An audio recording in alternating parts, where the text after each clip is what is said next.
Fala galera, meu nome é Davi Caldas, você está no Intelectus Podcast, seu podcast de teologia, assuntos afins. Esse é o episódio número 109 e hoje nós vamos conversar sobre mais alguns textos da Igreja Adventista do Sétimo Dia sobre o Sola Escritura. Antes de mais nada, você já sabe, se você está ouvindo este podcast no YouTube, não deixe de curtir, comentar, compartilhar, se inscrever no canal caso não seja inscrito e ativar o sininho de notificações para não perder as nossas atualizações. Se estiver ouvindo este podcast em outra plataforma de vídeos ou de podcast, como Spotify, por exemplo, também não deixe de divulgar este trabalho. Você também pode ajudar financeiramente este podcast fazendo um Pix para a chave davicaldasb, este B é de Bezerra, @gmail.com. Dito isso, vamos começar o episódio. Muito bem, hoje eu quero trazer aqui para o ouvinte, para o espectador, a leitura de alguns trechos de um livro novo que saiu, que foi traduzido há pouco tempo para o Brasil, né?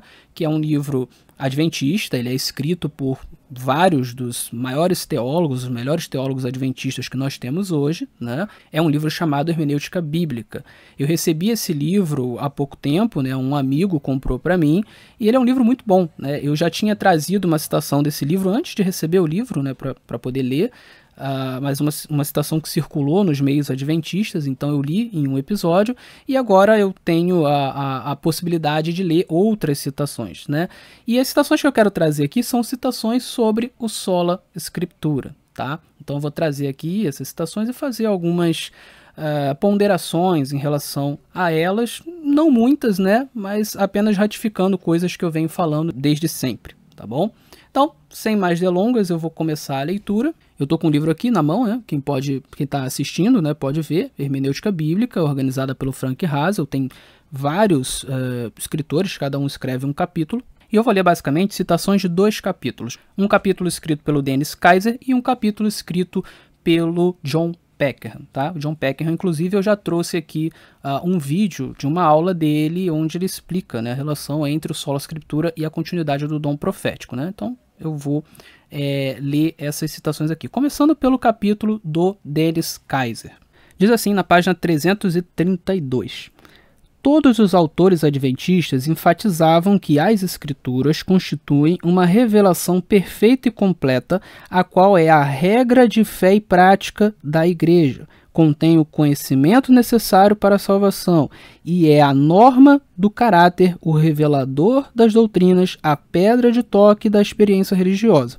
Esses autores também enfatizaram que a Bíblia é autoritativa e normativa para todos os cristãos ao longo da dispensação cristã, tá? Então aqui ele está dizendo que os adventistas, os autores adventistas ao longo da história sempre defenderam o chamado Sola Escritura, o princípio do Sola Escritura, tá bom? Aqui tem as referências, ele não está falando isso aqui de graça, né? Isso aqui é um trecho do capítulo dele, ele prova isso que ele está falando, tá? Então, bacana esse parágrafo aqui. Um pouquinho mais adiante, ele vai dizer o seguinte: no entendimento daqueles autores adventistas, o dom de profecia não canônico de Ellen G. White não entrava em conflito com o cânon fechado da Bíblia. Ambos simplesmente diferiam em termos de função. Então é o que eu tenho falado sempre. Ellen White, ela é inspirada tal como os autores bíblicos? Sim, porque não existe meia inspiração. Então, a inspiração do profeta extracanônico e a inspiração do profeta canônico, elas são a mesma. É o mesmo Espírito Santo que inspira. É o mesmo grau de inspiração. Portanto, não existem graus de inspiração, porque inspiração é um processo pelo qual Deus dá uma mensagem ao profeta. Ele sopra uma mensagem à mente do profeta. E não tem como você falar que existe um processo desse que seja metade. Que seja pela metade, que seja 50%, que seja 25%, isso não faz sentido. É igual você dizer, aquela mulher está meia grávida, aquela mulher está 75% grávida, aquela outra mulher está 15% grávida. Não, ou você está grávida ou não está. Então, ou você é inspirado ou não é. Então, é a mesma inspiração no sentido de que não existe um mais inspirado do que o outro, né? Todos foram inspirados por Deus, foram inspirados pelo mesmo Espírito Santo. Então, tanto o profeta canônico quanto o extracanônico, eles receberam uma mensagem de Deus. Ponto. Não existe diferença nesse sentido. Mas existe uma diferença de função. A função do profeta canônico é diferente da função do profeta extracanônico. A função do profeta canônico é ser regra de fé, prática e doutrina. A função do profeta extracanônico não pode ser essa, entendeu? Porque ele não é cânon, simples assim. Então ele não vai receber mensagens que tem como intuito formar novas doutrinas, que tem como intuito ser uma mensagem canônica, ok? Ele não vai ter essa função e, portanto, as autoridades são diferentes. Se as funções são diferentes, as autoridades são diferentes. Aí é aquilo que eu sempre falo. Se eu sou um dono de uma empresa e eu contrato duas pessoas, uma para ser um zelador, um faxineiro, e outra para ser um gestor, um gerente, por mais que seja o mesmo dono contratando pessoas para a mesma empresa, elas têm funções diferentes e, portanto, autoridades diferentes. Eu dei autoridades diferentes para ela. Então Deus pode dar autoridades diferentes para pessoas que ele inspirou? Pode. Ele pode fazer de um profeta cânon e do outro profeta não cânon, ok? É isso que está sendo dito aqui, ok? Aí ele vai continuar dizendo aqui uma coisa interessante. Ele vai contar que na história adventista, algumas vezes, alguns autores da igreja adventista, eles entraram em contradição com essa ideia de que a Bíblia é a única regra de fé, prática e doutrina. E isso foi um erro. Tá? E ele vai contar como que Ellen White ela foi contrária a esse erro dessas pessoas. Tá? Então ele diz aqui, por exemplo: no entanto, o papel normativo das escrituras em questões de fé e doutrina foi enfraquecido algumas vezes, começando no final da década de 1880, quando alguns pensadores importantes procuraram resolver conflitos de interpretação apelando para os escritos de Ellen G. White, uma abordagem frequentemente rejeitada por ela. Por exemplo, em 1886, o desejo de Butler de conseguir uma carta de Ellen White para ter a definição da lei em Gálatas foi respondido com uma advertência de que a vontade de Deus era que os adventistas deveriam ir à Bíblia e obter a evidência das Escrituras. Da mesma forma, em 1910, ela reprovou vários líderes da igreja por usarem seus escritos para apoiar sua interpretação do Tamid, contínuo, diário, em Daniel 8:11 a 13, e os exortou a resolver questões exegéticas por meio do estudo da Bíblia de maneira franca, mútua e em espírito de oração. Então, aqui o autor ele é muito claro. Em alguns momentos, houve um desvio por parte de alguns adventistas, de alguns líderes, da ideia de sola escritura, quando eles tentaram forçar Ellen White a bater o martelo sobre determinadas questões. Ellen White ainda era viva e ela nunca quis que isso fosse feito. Ela sempre falou: não, vocês precisam resolver com base na própria Bíblia, porque ela ensinava que a Bíblia é sua própria intérprete. Veja, eu estou ensinando isso, eu estou falando sobre isso em vários vídeos, em vários episódios, e tem gente que vem aqui e fala: não, você não está ensinando o verdadeiro adventismo. O que você está falando aqui não é ensinado pela igreja adventista, não é ensinado na doutrina oficial, etc e tal, você é um lobo no deserto, você é um desviante do adventismo. Bom, tá aqui. Esse aqui é um livro escrito pelos principais teólogos adventistas que existem hoje. E ele está falando sobre isso aqui. Mas vamos continuar lendo o que está dizendo aqui. Olha, mais adiante ele vai falar do Alonzo Jones. Ele vai dizer que o Alonzo Jones, em algum momento, ele reforçou essa coisa errada de usar os escritos de Ellen White para interpretar a Bíblia, para resolver questões bíblicas, né? Então ele vai colocar aqui, olha, essa abordagem adquiriu algum prestígio depois de 1893, entre alguns membros da igreja, por meio da influência de Alonzo T. Jones, que, devido às suas concepções exageradas sobre inspiração divina e à clareza dos escritos inspirados, insistia no uso dos escritos de Ellen G. White como intérprete infalível e exaustivo das escrituras. Aqueles que trabalhavam mais próximos dela apreciavam suas enriquecedoras percepções teológicas e espirituais, mas não as viam como uma palavra exaustiva e final sobre determinado texto bíblico. Então ele está dizendo aqui, olha, o Jones começou a enxergar as coisas dessa maneira. Não, o que Ellen White falou é a palavra final sobre o texto bíblico. Ela deve ser usada como uma intérprete final do texto bíblico. Ele começou a enfatizar isso, né? Mas quem trabalhava mais próximo de Ellen White não via as coisas dessa maneira. Tá? Eu já falei isso em vários episódios também.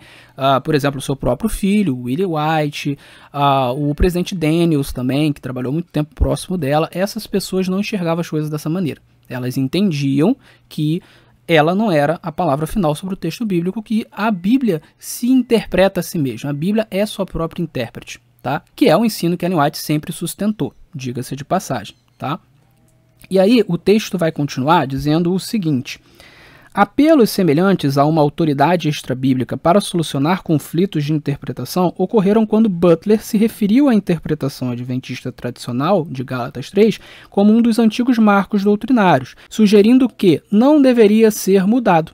Ellen G. White respondeu que Butler e outros simplesmente não sabem do que estão falando. Esse jamais foi um marco antigo e nunca será.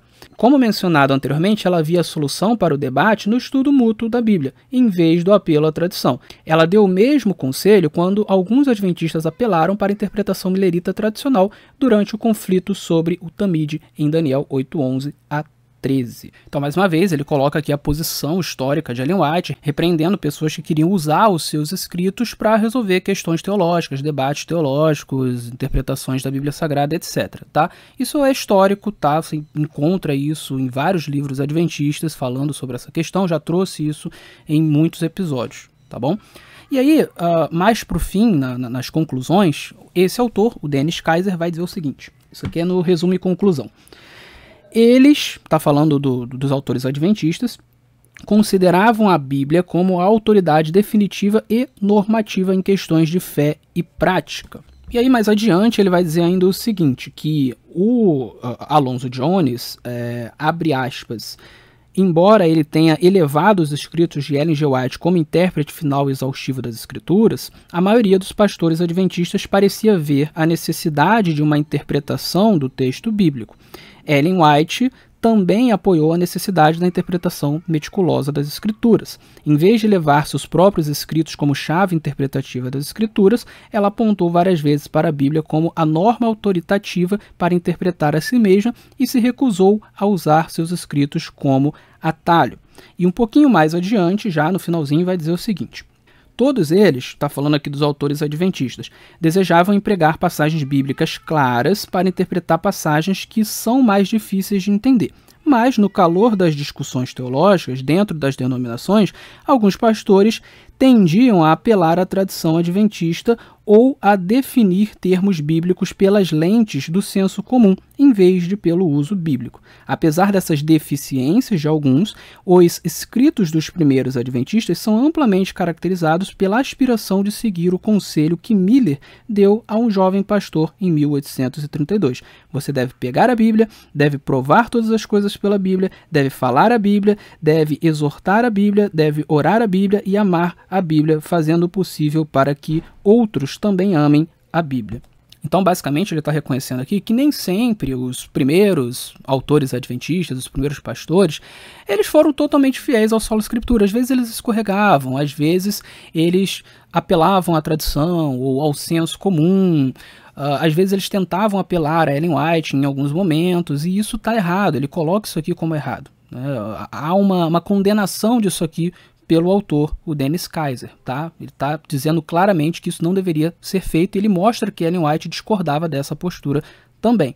Mas, apesar disso, no geral, o quadro geral, ele mostra que os autores adventistas sempre se preocuparam em tentar provar tudo pela Bíblia Sagrada. Então, haviam erros, haviam deficiências, por isso a teologia ela vai melhorando, ela vai desenvolvendo, ela vai progredindo, né?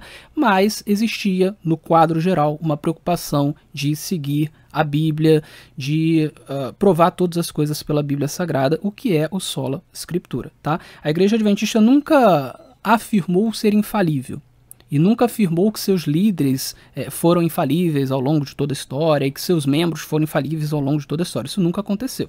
Tá? Então há erros, você vai encontrar erros ao longo da história, você vai encontrar práticas erradas, mas em nossa literatura oficial, em nossa crença oficial, em nossas doutrinas oficiais, a gente reconhece esses erros e a gente repreende esses erros. Então, quando alguém, por exemplo, tenta fazer dos escritos de Ellen White intérprete final do texto bíblico, ou quando alguém tenta apelar à tradição em vez da Bíblia Sagrada, a nossa literatura oficial, a nossa doutrina oficial vai contra isso, tá bom?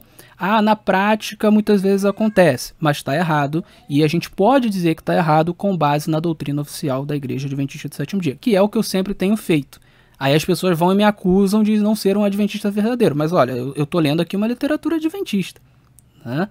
E eu sempre trago aqui citações de textos adventistas, né? principalmente da literatura que a gente pode colocar mais oficial, mais institucional, como a Declaração de Crenças Fundamentais, o Tratado de Teologia, o Nisto Cremos, ou Questões sobre Doutrina, etc. Tá? Mas, saindo desse capítulo aqui, do Dennis Kaiser, vamos para o capítulo do John Peckham, que fala justamente da relação entre o Sola Scriptura e o dom profético. Ele tem algumas citações que são ainda mais interessantes. Veja só. Na página 369, depois que o Peckham ele também traz um histórico aqui de como Ellen White defendia o Sola Scriptura, de como ela repreendeu as pessoas que queriam usar os seus escritos como intérprete final do texto bíblico, que queriam usar os seus escritos como regra de fé e prática. Ela sempre repreendeu essas pessoas. Então, após falar sobre isso, o Peckham vai dizer o seguinte, olha, casos como esses destacam alguns problemas com as tentativas de usar os escritos de Ellen G. White como intérprete normativo das escrituras.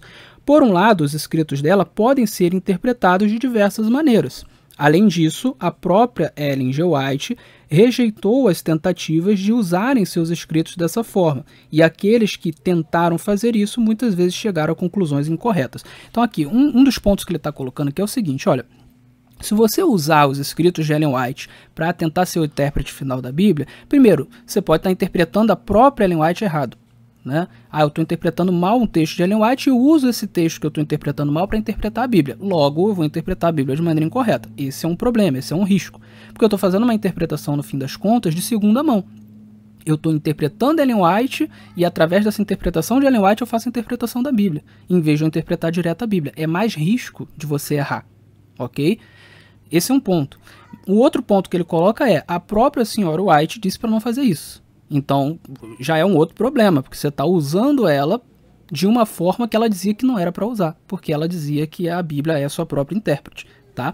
Aí um pouquinho mais adiante, o Peckham vai dizer o seguinte, o uso por parte de Ellen White ou um comentário feito por ela sobre determinada passagem bíblica não esgota a profundidade de seu significado. Além disso, Ellen White ocasionalmente aplicava princípios bíblicos a circunstâncias específicas sem a intenção de estabelecer uma regra universal para toda e qualquer situação, e às vezes usava uma passagem específica de maneiras diferentes em distintos momentos de sua vida. Então o que ele está falando é o seguinte, nem sempre o uso de Ellen White de determinado texto bíblico expressava uma regra geral. Né? Às vezes era algo específico para uma pessoa específica.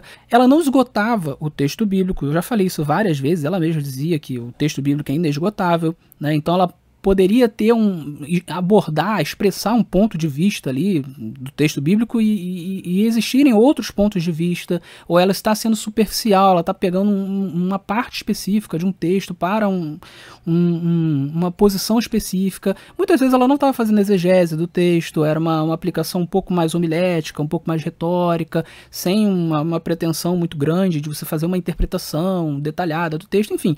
Então você tem vários detalhes que tornam problemático a ideia de você usar Ellen White para interpretar o texto bíblico, né? Porque você vai acabar usando algo de alguém que não tinha essa pretensão, né? Como se fosse algo exaustivo, como se fosse uma chave bíblica exaustiva para interpretar o texto.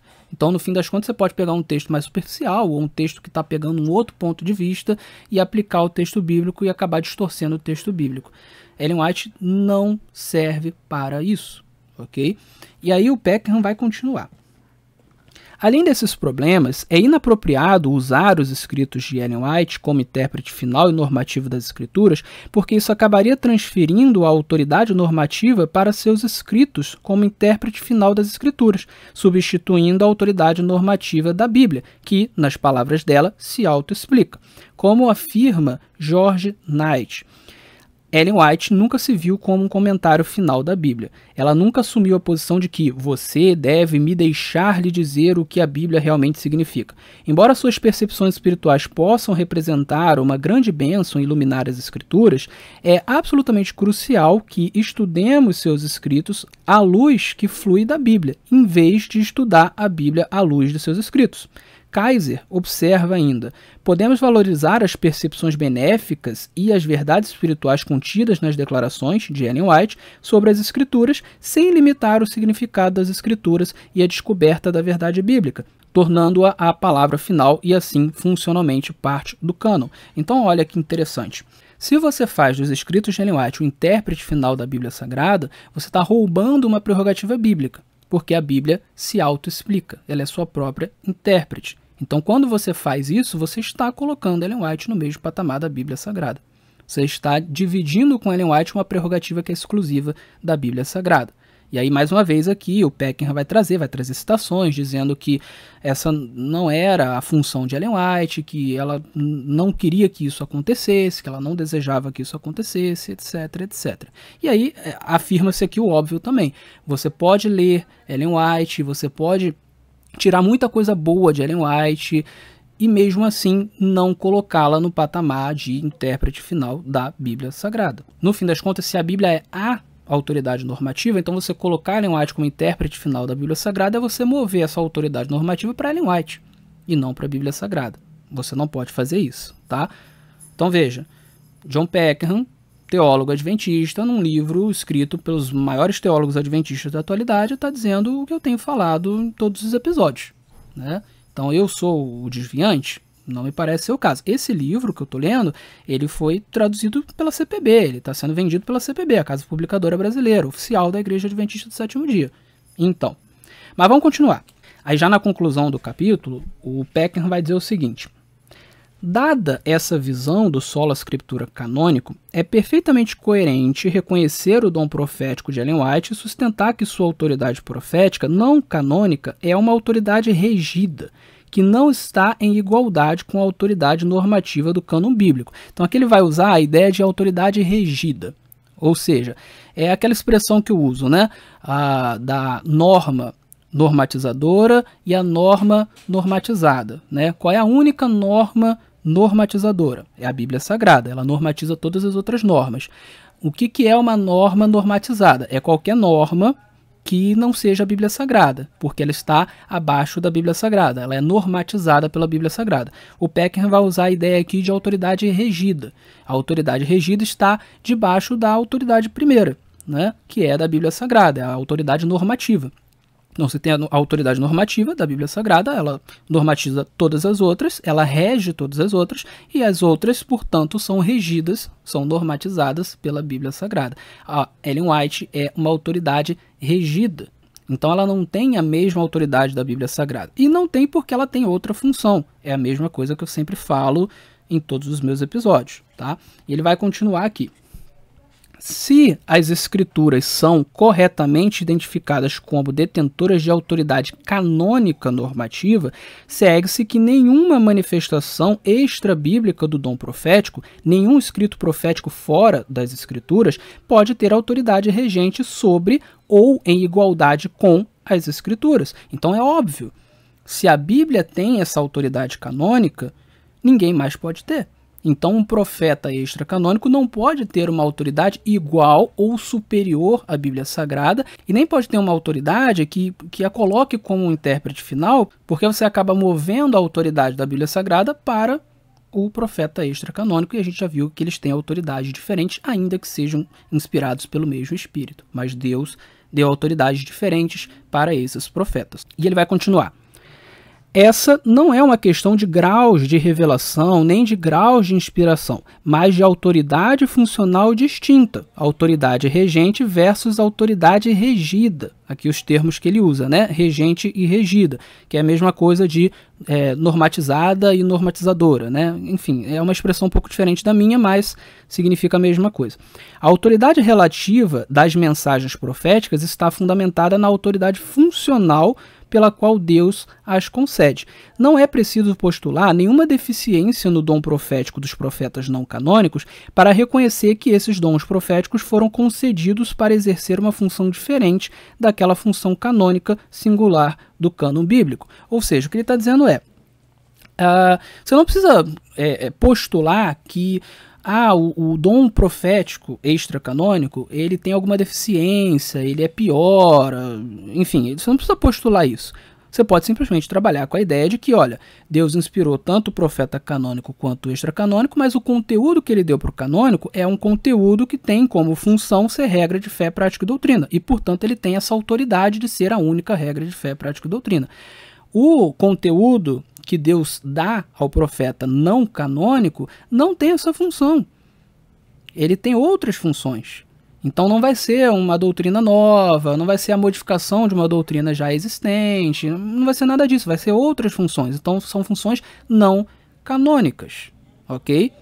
E se são funções não canônicas, então estes escritos, eles não estão em pé de igualdade da Bíblia. Eles não têm a mesma autoridade, porque eles têm outra função. Se eles têm outra função, eles têm outra autoridade. Eles não têm autoridade de serem regra de fé, prática e doutrina. Eu estou sendo um pouco repetitivo aqui, mas é porque tem gente que tem dificuldade de entender essas coisas. Então eu tenho que enfatizar bastante o que o autor está dizendo. Eu tenho que desenhar para que algumas pessoas consigam entender, tanto adventistas quanto anti-adventistas, né? Mas vamos continuar, né? Já na outra página, eu li aqui a 371. Agora a gente pode ler a 372 e a 373, que tem 3 linhas só, né? A 372, ela vai dizer o seguinte: a partir do breve levantamento das declarações de Ellen White a respeito desses assuntos, podemos extrair os seguintes importantes conceitos, sem a pretensão de sermos exaustivos, tá?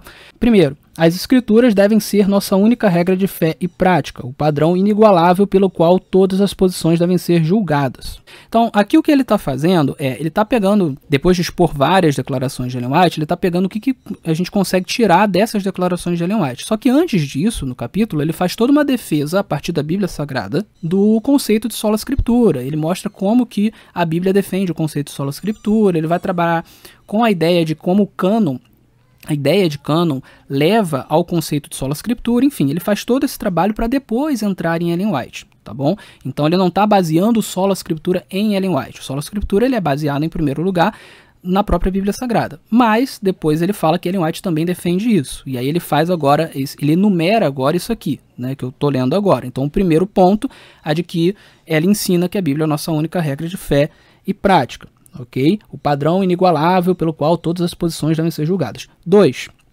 As escrituras são suficientes e devem ser entendidas através da comparação de texto com texto, levando em consideração a Bíblia como um todo. Então, a Bíblia se autoexplica. Ela é sua própria intérprete. Como é que você faz isso? Compara texto com texto, leva a Bíblia em consideração como um todo, etc. e tal. Ellen White ensinava isso também. 3. O cânon bíblico deve ser distinguido das mensagens proféticas não canônicas, incluindo os escritos da própria Ellen White. Ela insiste em que seus escritos não constituem um acréscimo à Bíblia, mas são uma luz menor que conduz à luz maior. Então, mais uma vez, Ellen White não é canônica, não pode ser tratada como canônica, então ela não pode ser tratada como regra de fé, prática e doutrina, não pode ser tratada como intérprete final do texto bíblico. 4. Ellen White insiste ainda em que seus escritos não são fonte de doutrina e não devem ser empregados como intérprete final e normativo das escrituras. Em vez disso, entre aspas, ele coloca aqui, né, a citação dela, queremos evidência bíblica para todo ponto em que avançamos. E ela adverte que até seus escritos deveriam ser rejeitados se entrassem em conflito com as escrituras. Beleza? Então aqui ele coloca esses pontos que são extraídos dos próprios escritos de Ellen White. Aí ele vai dizer, independentemente dos argumentos relativos ao sola scriptura canônico, segue-se a partir dos escritos de Ellen White que as escrituras têm autoridade singularmente normativa, sola scriptura, e que seus escritos proféticos devem ser testados pela Bíblia, a qual ela repetidamente denomina como única regra de fé e prática.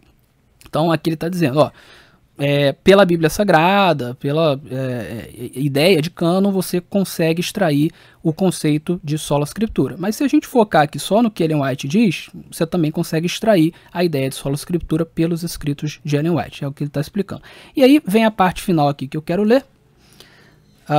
São 2 parágrafos, né? Vai pegar aqui a 372 e um pedacinho da 373, que diz o seguinte, olha só o raciocínio. Naturalmente, se as escrituras constituem a única regra de fé e prática, os escritos de Ellen White não podem também ser uma regra de fé e prática. Óbvio, né? É lógico isso, né? Se a Bíblia é a única regra de fé e prática, e a própria Ellen White diz isso, então Ellen White não pode ser regra de fé e prática. É óbvio, é lógico, entendeu? E tem muita gente que não entende isso. É impressionante, mas enfim.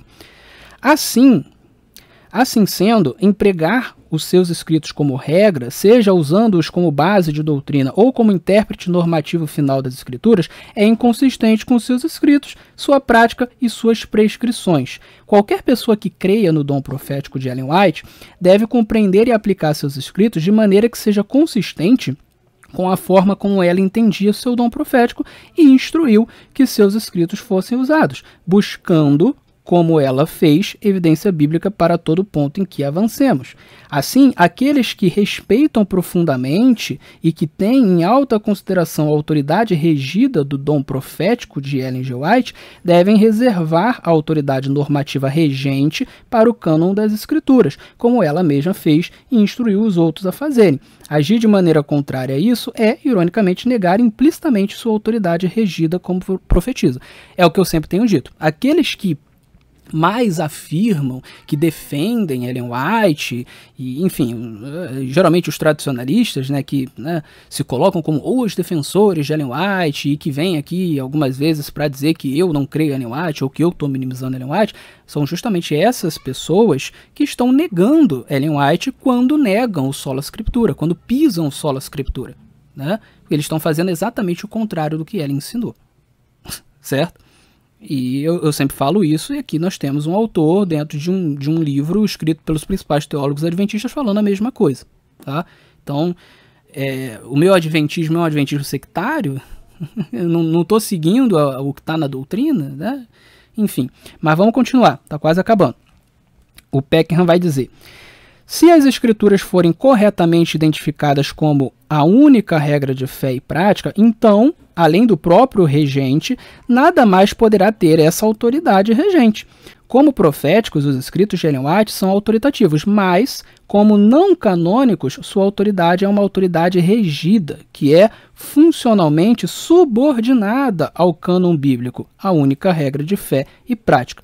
Em tudo isso, o reconhecimento de profetas não canônicos e sua autoridade regida é confirmada pelos ensinos da própria Bíblia e é perfeitamente coerente com o princípio canônico sola scriptura. Então veja, nada do que eu li aqui é algo novo nesse canal. Eu tenho ensinado aqui nesse canal há vários e vários episódios tudo que eu acabei de ler aqui neste livro. Tanto no capítulo escrito pelo Dennis Kaiser, quanto no capítulo escrito pelo John Peckham. Não tem novidade aqui, ok?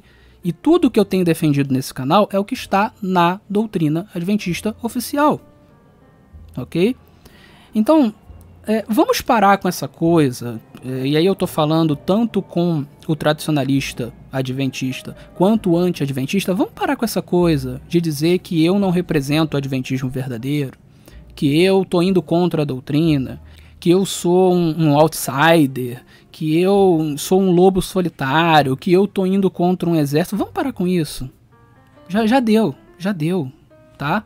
Tá muito claro, dentro de tudo que eu trago aqui no canal, que o correto sou eu, que eu estou representando a doutrina verdadeira. E não só eu, obviamente, mas um monte de outras pessoas. E que a ala sola scriptura é a ala que representa melhor o adventismo oficial na prática. As outras alas não estão representando o adventismo real na prática. Simples assim. Ok? Então, quando você vê na prática um monte de adventista fazendo o contrário do que eu acabei de ler aqui, o contrário do que eu leio em outros documentos que eu sempre trago aqui, não são esses adventistas que estão corretos. Eles estão errados. Eles estão indo contra a doutrina. A doutrina correta diz o que esses autores acabaram de dizer aqui. Ponto. É o que eu tenho falado em todos os episódios. Ficou maçante? Talvez tenha ficado. Ficou repetitivo? Talvez tenha ficado. Mas é o preço que eu tenho que pagar e outras pessoas que me assistem têm que pagar por conta de quem não consegue entender coisas básicas como essas que eu acabei de ler, que estão na doutrina e muitos vão dizer que não estão, né? Eu estou mostrando aqui, eu estou desenhando. Depois, se aparecerem pessoas dizendo que não, que o meu adventismo não é o adventismo real, você já sabe que essas pessoas têm algum problema cognitivo, né? Ou são desonestas, né? Enfim, são as opções que eu consigo chegar, porque eu estou desenhando aqui. Eu estou desenhando, né? Talvez alguém possa chegar à conclusão de que eu sou uma minoria ou que eu estou indo contra o adventismo por causa da questão da prática. Porque na prática eu vejo outra coisa. Mas é o que eu sempre falo. Não se avalia a doutrina de uma igreja pela prática dos seus membros. Se avalia pelo que diz a documentação oficial. né? Ou como o pastor Luciano vai dizer, né? As confissões de fé. O que diz nas confissões de fé? O que diz na declaração das crenças fundamentais da Igreja Adventista do Sétimo Dia? É isso, é assim que você avalia a doutrina. Você não vai avaliar pelo que o Joãozinho da esquina está fazendo, pelo que o pastor fulano está fazendo. Porque essas pessoas podem errar, essas pessoas podem ir contra a doutrina. Você tem que avaliar pela doutrina, né? E até a doutrina, você precisa ler dentro do contexto, né? Você não vai ficar tirando frase do contexto. Já falei isso várias vezes. Então, assim, estou desenhando aqui.